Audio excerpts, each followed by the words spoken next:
Pada tanggal 1 Februari tahun 2017, Yang Ganlian merayakan ulang tahunnya yang ke-60. Istrinya menggelar pesta makan malam sederhana mengundang kerabat dan sahabat. Tapi sayangnya, Yang Liping anak mereka sematawayang tidak hadir tanpa kabar berita. Lebih menyedihkan lagi, pada jam 5 sore, mereka menerima kabar yang sangat menghancurkan.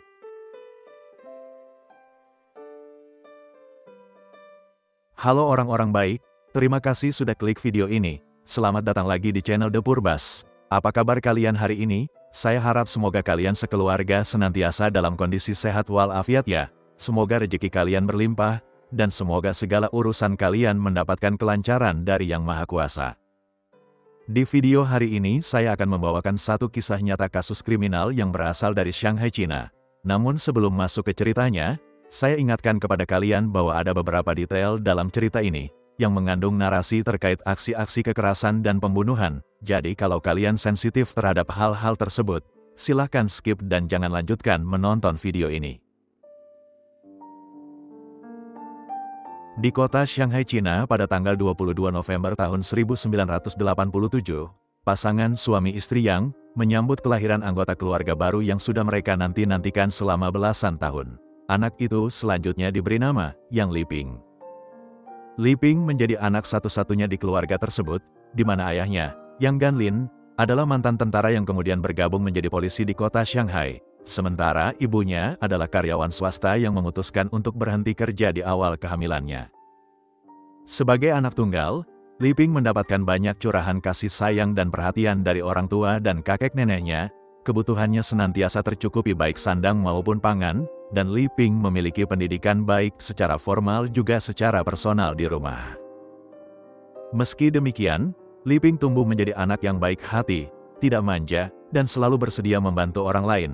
Akan tetapi, karena semua orang senantiasa bersikap lembut kepadanya, Liping kemudian tumbuh menjadi gadis remaja yang sensitif dan cenderung menghindari konflik.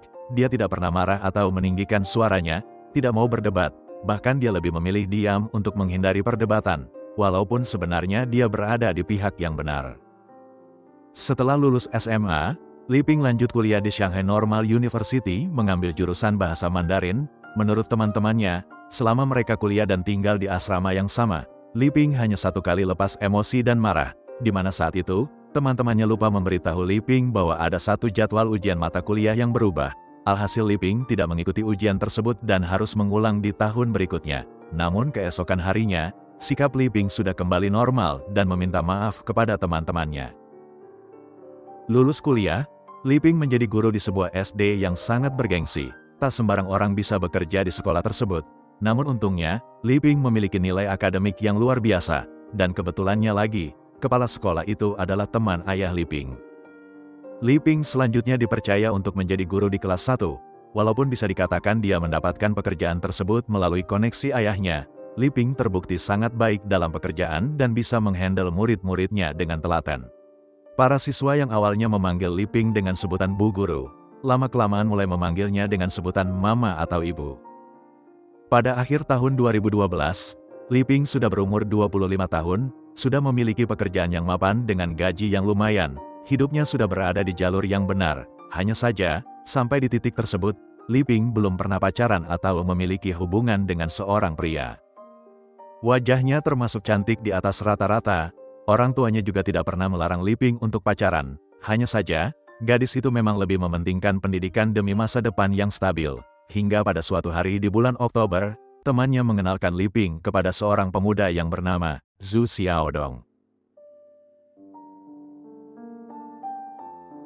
Zhu Xiaodong lahir pada tanggal 29 November tahun 1987 di kota Shanghai, China. Sama seperti Liping, pemuda ini juga anak tunggal di keluarganya. Namun bedanya, keluarga Xiaodong tidak harmonis, di mana orang tuanya memutuskan untuk bercerai ketika Xiaodong berusia 10 tahun. Setelah itu, sang ayah keluar dari rumah mereka dan menikah lagi. Ibu Xiaodong harus bekerja demi bisa menghidupi putranya. Xiaodong selanjutnya dititipkan kepada neneknya untuk dirawat. Malang bagi keluarga ini, pada tahun 98, nenek, paman dan bibi Xiaodong mengalami kecelakaan mobil hingga ketiganya meninggal dunia. Paman dan bibi Xiaodong memiliki seorang putri yang 1 tahun lebih tua dari Xiaodong. Alhasil sejak saat itu, Ibunya yang mengasuh remaja itu seolah-olah dia memiliki 2 orang anak. Memasuki masa pubertas, Xiao Dong merasa kalau sang ibu lebih sayang dengan sepupunya dibandingkan anak kandung sendiri. Remaja itu lebih banyak berada di luar rumah, nongkrong dengan teman-temannya. Kalaupun ada di rumah, Xiao Dong hanya menghabiskan waktunya bermain PlayStation.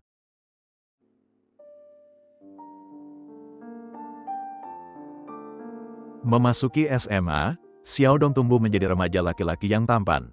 Namun sayangnya, walaupun dia memiliki tinggi badan 170 cm, bobot badannya saat itu mencapai 80 kg. Kondisi fisiknya ini membuat Xiao Dong jadi minder dan menarik diri dari pergaulan hingga akhirnya dia lulus pada tahun 2005. Xiao Dong kemudian melanjutkan pendidikan diploma komputer di perguruan tinggi swasta.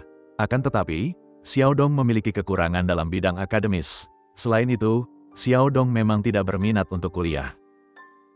Kurang dari 1 tahun kemudian, Xiao Dong meninggalkan studinya. Di saat yang sama, dia mulai membenahi penampilannya, di mana dia melakukan diet dan rajin berolahraga. Hingga akhirnya bobot tubuhnya turun sampai ke angka 55 kg. Xiao Dong kini bertransformasi menjadi pemuda yang tampan dengan tubuh proporsional. Rasa pedenya juga meningkat drastis. Puncaknya, Xiao Dong mendaftar ajang pencarian bakat di salah satu stasiun TV Shanghai. Patut diakui bahwa Xiao Dong memang memiliki penampilan sebagai idola remaja. Para penonton juga menyukai Xiao Dong dan perlahan-lahan, penggemar berdatangan dan pengikutnya di Weibo meningkat. Tapi Xiao Dong sejatinya tidak memiliki bakat dalam hal menyanyi dan menari. Jadi perlahan-lahan, Xiao Dong tersingkir dari kompetisi tersebut. Xiao Dong yang sudah tidak lagi kuliah, mau tidak mau harus bekerja untuk menghidupi dirinya sendiri. Setelah mencoba untuk melamar kerja di sana-sini, satu-satunya peluang yang dia bisa dapatkan adalah pekerjaan part-time sebagai sales promotion boy di mall-mall. Beberapa tahun kemudian, setelah berganti-ganti kontrak dengan beberapa brand, Zhu Xiaodong berhasil mendapatkan pekerjaan tetap di sebuah departemen store produk fashion dengan gaji sekitar 3.000 hingga 4.000 yuan. Kalau kita rupiahkan, maka gaji Xiaodong saat itu sekitar 6 hingga 8 juta. Gaji segitu termasuk sangat kecil untuk standar hidup di kota Shanghai. Tapi setidaknya, Xiao Dong kini memiliki pekerjaan tetap dan penghasilan bulanan yang cukup untuk membiayai hidupnya sendiri. Zhu Xiaodong di usia 20-an, sadar betul kalau dia punya wajah dan penampilan fisik yang bisa menaklukkan hati wanita. Ditambah lagi, karena dia sempat masuk TV, Xiao Dong jadi kenal dan bergaul dengan para selebriti ala-ala di kota Shanghai. Kendati gajinya pas-pasan, Xiao Dong tidak pernah berpikir untuk menghemat uangnya. Semua gajinya bisa dia habiskan dalam waktu kurang dari seminggu saja, berpesta di klub-klub dan pergi liburan dengan teman-temannya. Setelah uangnya ludes, dia akan menggunakan kartu kredit dan bahkan mengambil beberapa pinjaman online. Hingga perlahan tapi pasti, Xiao Dong mulai terlilit hutang. Agar bisa keluar dari masalah keuangannya, Xiao Dong memanfaatkan ketampanannya dan menghasilkan uang dari wanita. Dalam satu waktu, Xiao Dong menjalin hubungan dengan beberapa wanita.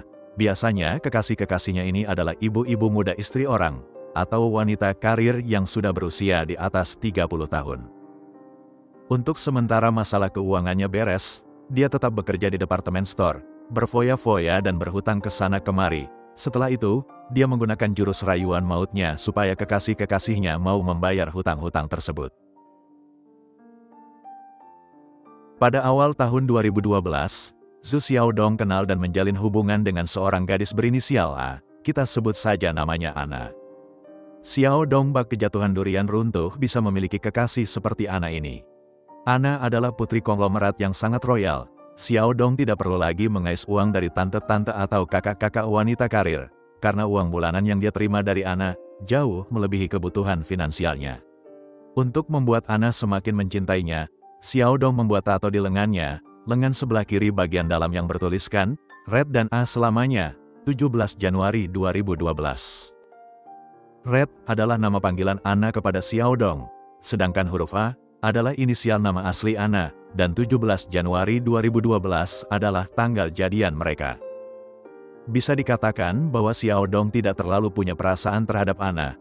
Dia berpacaran dengan gadis itu semata-mata karena uang dan supaya bisa ikut foya-foya, keluar masuk klub malam dan liburan ke luar negeri dengan biaya dari Ana. Karena nyatanya, beberapa bulan kemudian, hati Xiaodong tertaut pada seorang gadis cantik yang bernama Yang Liping.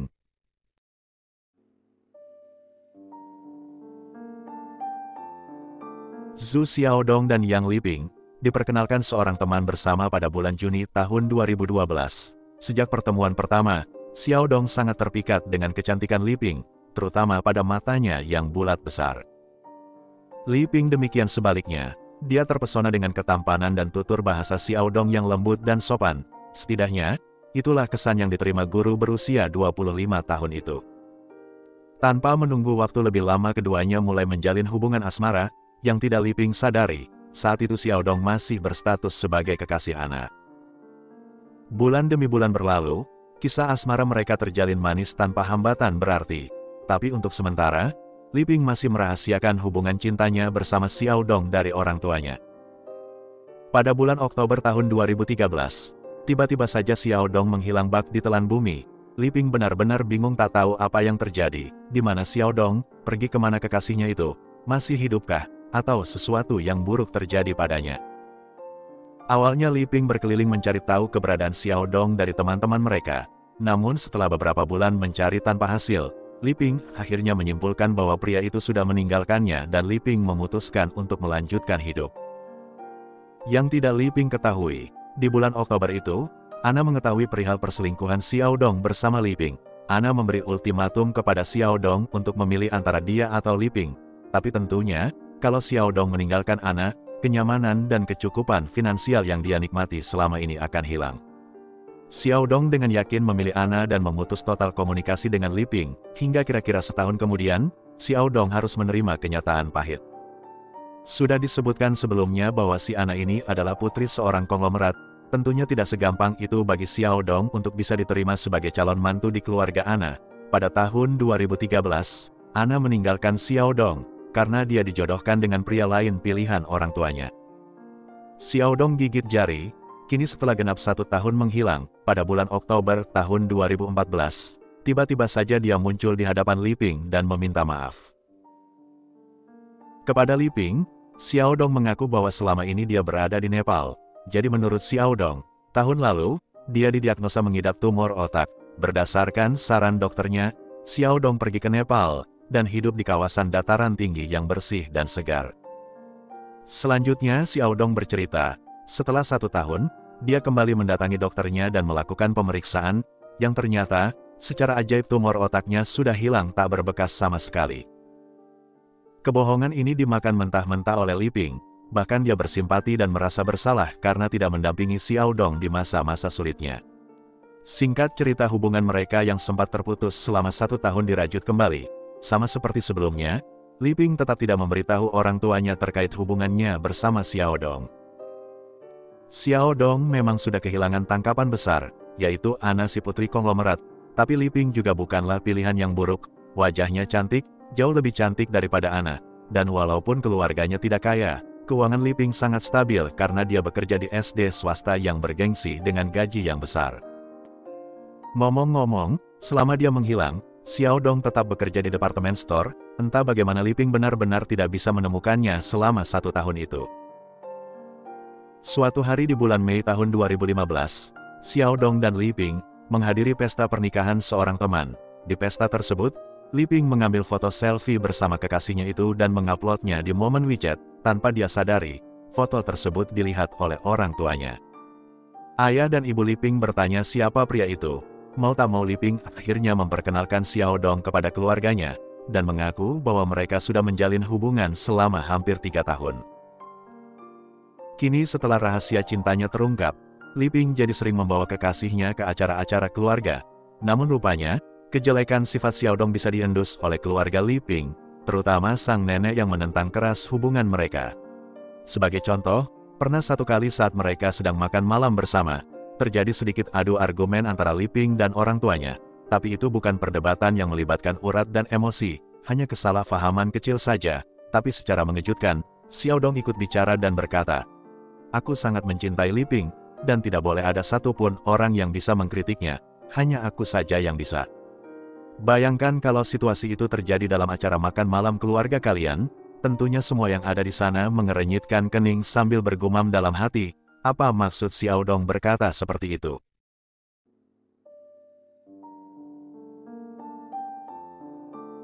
Kendati mendapat tentangan dari keluarganya, Li Ping tetap meneruskan hubungannya bersama Xiao Dong. Menurut Li Ping, Xiao Dong sejatinya pria yang baik. Mungkin karena pendidikannya kurang, adab dan tata keramanya juga kurang akibat perceraian orang tuanya dulu. Jadi Li Ping tetap yakin bahwa Xiao Dong adalah pilihan terbaik untuknya. Karena Li Ping keras kepala dan sudah tidak bisa dinasihati lagi, ayah ibunya memilih untuk mengalah dan menyerahkan pilihan kepada putri mereka.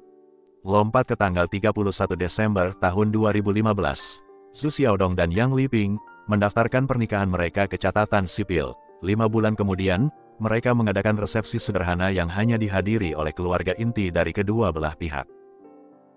Setelah menikah, suaminya memboyong Li Ping tinggal di rumah milik ibu Xiaodong. Sebagai info saja, di masa itu sepupu Xiaodong sudah menikah dan ibunya tinggal bersama si keponakan. Karena sejatinya, rumah Xiaodong adalah flat yang sangat kecil dan hanya memiliki 1 kamar tidur. Sampai di sini semuanya seperti berjalan lancar-lancar saja. Akan tetapi, setahun kemudian, pada tanggal 1 Februari tahun 2017, tiba-tiba saja orang tua Li Ping menerima info bahwa putri mereka sudah meninggal, dan menurut polisi, Yang Li Ping sudah meninggal sejak 4 bulan sebelum ditemukan. Pada tanggal 1 Februari tahun 2017, Yang Ganlian ayah Li Ping merayakan ulang tahunnya yang ke-60. Sang istri mengadakan pesta makan malam di rumah dan mengundang kerabat keluarga, dan tentunya, Li Ping serta Xiaodong diharapkan untuk hadir. Menjelang siang, pasangan muda itu belum muncul, HP mereka juga tidak bisa dihubungi. Hal tersebut membuat orang tua Li Ping kecewa dan sedikit kesal, karena selama ini, belum pernah sekalipun Li Ping melewatkan pesta ulang tahun orang tuanya. Ganlian sudah 6 bulan tidak bertemu sang putri. Terakhir mereka makan malam bersama di awal bulan Agustus tahun 2016. Sejak saat itu, Ganlian tidak pernah ada kesempatan untuk bertemu putrinya. Siang hari di tanggal 15 Oktober tahun 2016, Li Ping dan Xiaodong mampir ke rumah orang tuanya. Namun saat itu mereka hanya bertemu dengan sang ibu, karena ayahnya masih ada pekerjaan di luar rumah. Ibu Li Ping menyarankan mereka untuk menunggu ayah pulang dan makan malam bersama. Tapi Li Ping menolak dan berkata bahwa mereka masih ada urusan. Pada tanggal 7 November tahun 2016, Ibu Li Ping menelpon tapi tidak diangkat. Beberapa menit kemudian, Li Ping mengirim pesan teks WeChat dan berkata bahwa HP-nya rusak, tidak bisa menelpon atau ditelepon, hanya bisa berkomunikasi via pesan teks. Ibunya kemudian mengingatkan bahwa tak lama lagi, Li Ping akan merayakan ulang tahun yang ke-29. Wanita itu lalu menyarankan agar mereka bertemu dan mengadakan makan malam bersama.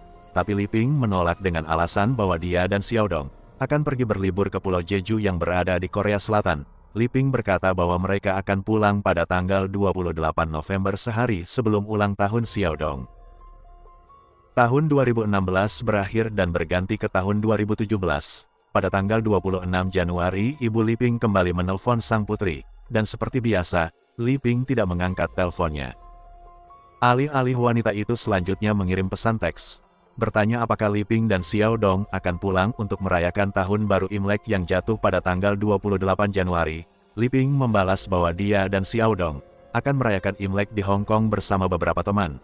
Tapi Li Ping berjanji bahwa dia akan pulang pada tanggal 30, 2 hari sebelum perayaan ulang tahun sang ayah.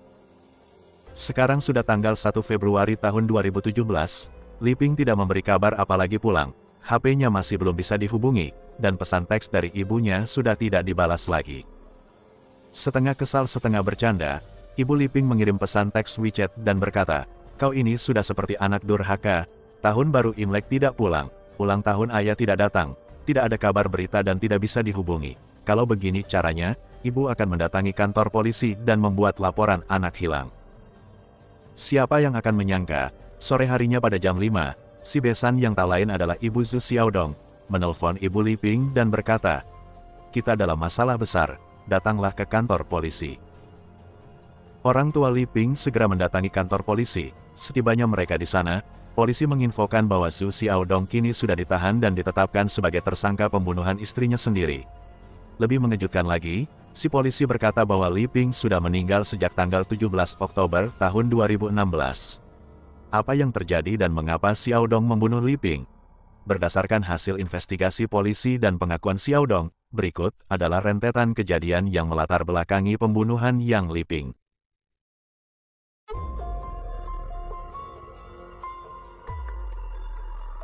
Mundur ke masa-masa awal pernikahan, setelah resmi menjadi suami istri, Su Xiaodong membawa Yang Liping pindah ke rumahnya. Berdasarkan apa yang tampak dari luar, pengantin baru ini terlihat serasi bagaikan sepasang merpati. Liping yang cantik dan Xiaodong yang tampan, bersiap-siap membangun sarang cinta mereka di unit flat yang mungil. Namun di balik pintu, para tetangga dan orang luar tidak bisa melihat bahwa Xiaodong dan Liping cukup sering bertengkar. Menurut Xiaodong, istrinya sering memicu pertengkaran hanya karena masalah-masalah sepele. Sebagai contoh, Liping sering protes terhadap hobi Xiaodong yang suka memelihara hewan-hewan berbahaya, semacam kadal, ular, atau laba-laba. Terkait hal ini, Liping pernah bercerita kepada ibunya bahwa dia tidak nyaman dengan keberadaan hewan peliharaan suaminya dan ingin supaya hewan-hewan itu dijual saja. Namun meski dia keberatan, pada akhirnya Liping memberi toleransi dan bahkan ikut mengurus atau memberi makan hewan-hewan tersebut.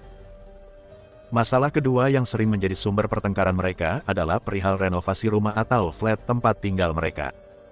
Karena flat tersebut sudah cukup tua, Xiaodong mengusulkan supaya mereka melakukan renovasi, tapi lucunya, Xiaodong malah meminta Liping yang mengeluarkan biaya renovasi.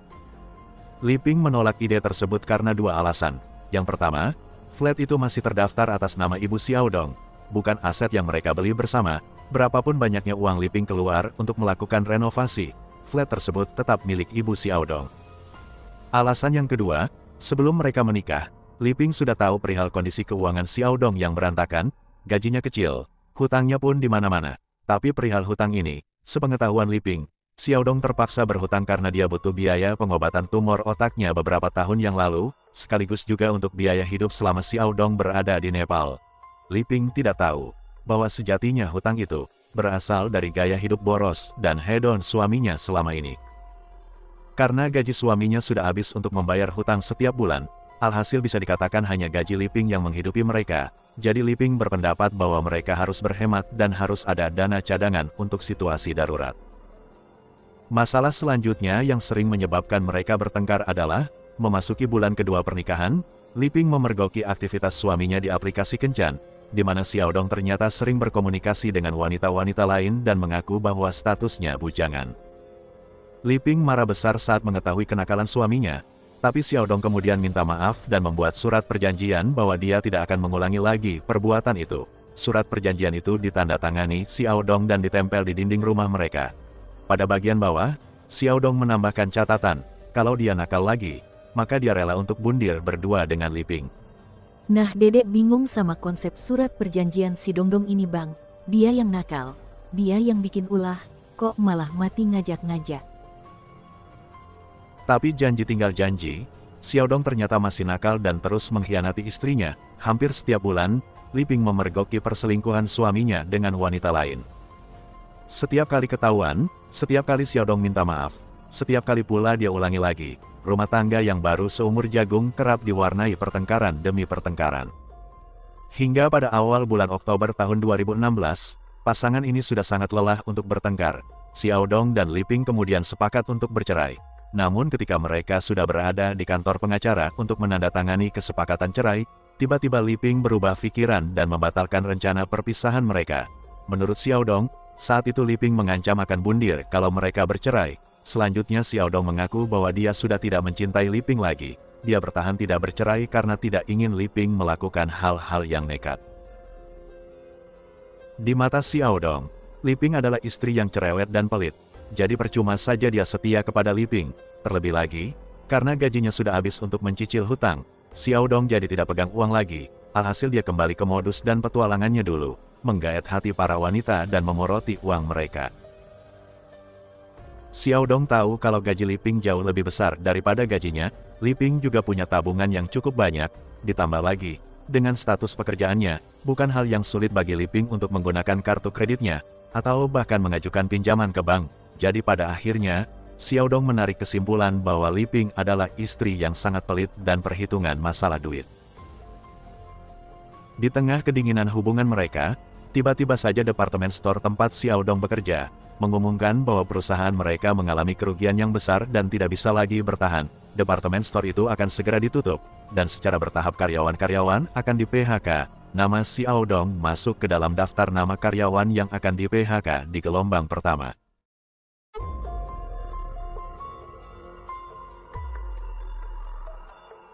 Entah apa motivasi Xiao Dong saat itu, alih-alih berterus terang kepada istrinya, Xiao Dong malah berkata kepada Li Ping bahwa dia menerima promosi dan dimutasi ke Hong Kong. Xiao Dong menyuruh Li Ping untuk resign dari sekolah dan ikut dengannya pindah ke Hong Kong. Li Ping awalnya menolak untuk meninggalkan pekerjaannya, tapi Xiao Dong berdalih bahwa kepindahan ini bisa mereka jadikan momentum untuk memperbaiki pernikahan mereka, memulai semuanya dari nol lagi di Hong Kong. Setelah berhari-hari diskusi, Li Ping akhirnya setuju untuk meninggalkan pekerjaannya dan pindah bersama Xiao Dong ke Hong Kong. Pada tanggal 14 Oktober tahun 2016, Yang Li Ping menemui kepala sekolah dan menyerahkan surat pengunduran dirinya. Si kepala sekolah sempat memberi saran agar Li Ping mempertimbangkan ulang keputusannya, kalau perlu didiskusikan dulu dengan orang tuanya. Li Ping mengaku bahwa dia sudah diskusi dengan orang tuanya. Menurut Li Ping, orang tuanya tidak keberatan atas keputusannya untuk berhenti bekerja dan ikut suaminya ke Hong Kong. Keesokan harinya, Li Ping masih bekerja seperti biasa di hari terakhirnya, di mana dia juga membuat postingan di grup wali murid, dan menjelaskan bahwa dia sudah tidak lagi menjadi guru wali kelas 1 di sekolah tersebut. Pulang dari sekolah, Xiao Dong mengajaknya untuk pergi liburan singkat ke kota Hangzhou, namun setiba di sana, mereka bertengkar karena Li Ping tidak puas dengan hotel yang dibuking oleh suaminya. Selanjutnya menurut Xiao Dong, keesokan harinya mereka pulang lagi ke Shanghai, dan lagi-lagi mereka bertengkar. Li Ping kesal karena Xiao Dong membeli tiket kereta api ekonomi, bukan tiket eksekutif seperti yang diminta Li Ping. Di kemudian hari di dalam ruang sidang, orang tua Li Ping membantah mentah-mentah keterangan Xiao Dong, yang mana menurut mereka, Li Ping tidak memiliki sifat yang rewel dan suka komplain atas hal-hal yang sepele seperti itu. Xiao Dong dan Li Ping tiba di rumah pada malam hari di tanggal 16 Oktober tahun 2016. Keesokan harinya di tanggal 17 Oktober sekitar jam 10 pagi, Xiao Dong dibangunkan istrinya yang kemudian bertanya, kapan mereka akan berangkat ke Hong Kong. Di momen inilah Xiao Dong kemudian menjelaskan bahwa mutasinya dibatalkan, bukan hanya rencana kepindahan mereka yang dibatalkan. Xiao Dong juga memberitahu bahwa perusahaannya akan segera tutup dan dia sudah di PHK. Alhasil penjelasan ini membuat Li Ping marah besar. Li Ping murka karena dia sudah terlanjur berhenti dari pekerjaan yang sangat dia sayangi. Dan sekarang, begitu entengnya Xiao Dong berkata bahwa mereka batal pindah ke Hong Kong, dan Xiao Dong ternyata sudah di PHK, lagi-lagi pertengkaran sengit pun terjadi, yang mana menurut Xiao Dong, saat itu Li Ping mengungkit semua kejadian-kejadian di masa lalu, termasuk juga masalah uang yang sudah Li Ping berikan untuk membayar hutang-hutang Xiao Dong, dan untuk memenuhi kebutuhan rumah tangga mereka. Xiao Dong mengaku bahwa dia tidak mampu mengendalikan emosinya dan spontan saja mencekik leher istrinya, hingga beberapa saat kemudian, Yang Li Ping tewas karena kehabisan nafas. Xiao Dong lalu membungkus tubuh Li Ping dengan spray, dan memasukkan jasad Li Ping ke dalam freezer yang ada di balkon rumahnya. Freezer itu dia beli minggu lalu atau beberapa hari setelah dia menerima pengumuman PHK. Setelah itu, Xiao Dong membersihkan TKP. Xiao Dong mengambil HP istrinya dan mentransfer semua uang Li Ping yang ada di akun Alipay sebesar 45.000 yuan, lalu mengajukan beberapa pinjaman online menggunakan nama istrinya. Terakhir, Xiao Dong mengambil kartu kredit istrinya, lalu menggunakan kartu kredit tersebut untuk membeli tiket pesawat ke kota Seoul, Korea, dan menghabiskan waktu selama beberapa hari di sana bersama teman-temannya.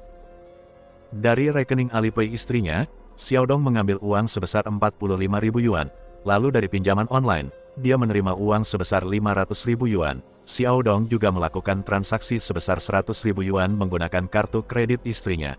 Jadi secara total, Xiao Dong mencuri uang istrinya sebesar 645.000 yuan, atau sebesar 1,4 miliar kalau kita rupiahkan.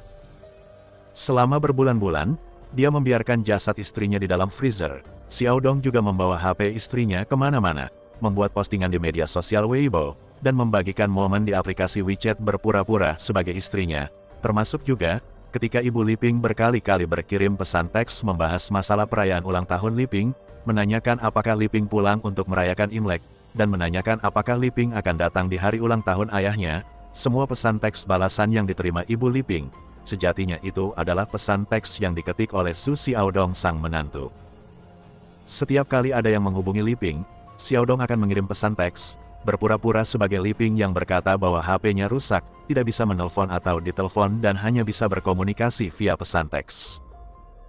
Di momen ulang tahun Li Ping pada akhir bulan November, Xiao Dong yang berpura-pura sebagai Li Ping memberi alasan bahwa mereka sudah punya rencana untuk liburan ke Pulau Jeju di Korea. 2 hari sebelum Natal tahun 2016, Xiao Dong mengirim pesan teks kepada Ibu Li Ping dan berkata bahwa mereka akan merayakan Natal di Hokkaido, Jepang. Dan yang terakhir menjelang tahun baru Imlek di akhir bulan Januari tahun 2017, Xiao Dong kembali berpura-pura sebagai Li Ping dan mengirim pesan teks bahwa mereka akan merayakan Imlek di Hong Kong. Hingga akhirnya pada tanggal 1 Februari tahun 2017, di hari ulang tahun ayah Li Ping, Xiao Dong sudah kehabisan alasan, uang yang dia kuras dari Li Ping juga sudah habis. Alhasil pada siang hari di tanggal 1 Februari tahun 2017, Xiao Dong menelpon ibunya dan mengaku bahwa dia sudah membunuh istrinya.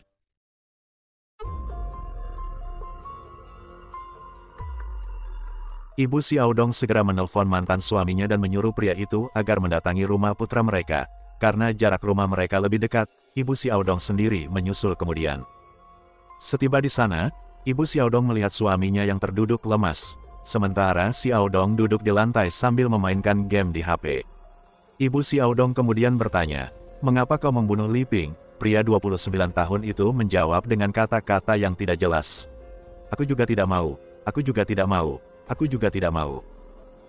Ibunya lalu bertanya di mana jasad Li Ping. Tanpa mengalihkan pandangannya dari HP, Xiao Dong mengarahkan telunjuknya ke arah freezer yang terletak di balkon. Ibunya lalu menyarankan Xiao Dong agar menyerahkan diri ke kantor polisi. Lagi-lagi masih tanpa ekspresi dan tanpa mengalihkan pandangannya dari HP, Xiao Dong mengangguk. Ibu Xiao Dong kemudian menelpon polisi dan menjelaskan situasi mereka. Lalu dia menelpon Ibu Li Ping dan berkata, "Kita dalam masalah besar, datanglah ke kantor polisi." Tak lama kemudian beberapa petugas datang dan menangkap Zhu Xiaodong. Menjelang matahari terbenam, orang tua Xiaodong sudah berhadapan dengan orang tua Li Ping di kantor polisi. Hanya bisa menangis, tak tahu harus mulai dari mana untuk menjelaskan kematian Li Ping yang dibunuh oleh putra mereka sendiri. Ayah dan Ibu Li Ping histeris dan tidak bisa menahan kemarahan terhadap Xiaodong menantu mereka. Orang tua Li Ping menolak mentah-mentah permintaan maaf dan uang kompensasi yang ditawarkan orang tua Xiaodong. Mereka hanya ingin agar Xiao Dong dihukum seberat-beratnya. Pada bulan Mei tahun 2017, sidang pengadilan Zhu Xiaodong digelar, di mana Hakim Pengadilan Menengah Rakyat Shanghai menetapkan Zhu Xiaodong bersalah atas kejahatan pembunuhan berencana terhadap istrinya, dan menjatuhkan vonis hukuman mati terhadap Zhu Xiaodong. Xiaodong sempat mengajukan banding atas vonis tersebut, tapi pengadilan yang lebih tinggi menolak bandingnya. Mahkamah Agung kemudian menyetujui hukuman mati terhadap Zhu Xiaodong. Pada bulan Juni tahun 2020, Zhu Xiaodong menjalani eksekusinya. Selama 28 tahun, Yang Li Ping hidup beruntung bergelimang kasih sayang dari orang tua dan keluarga besarnya. Namun sungguh disayangkan, hidupnya berakhir 1 tahun kemudian secara tragis, karena kebodohan dan keserakahan suaminya sendiri. Itulah tadi kisah nyata kasus kriminal kita hari ini. Semoga ada pelajaran yang bisa kita petik dari kisah hidup Yang Li Ping. Coba sampaikan pendapat kalian mengenai kisah ini di kolom komentar. Terima kasih sudah menonton video ini hingga selesai. Jaga kesehatan selalu, dan sampai jumpa lagi di kisah nyata kasus kriminal berikutnya dari channel The Purbas.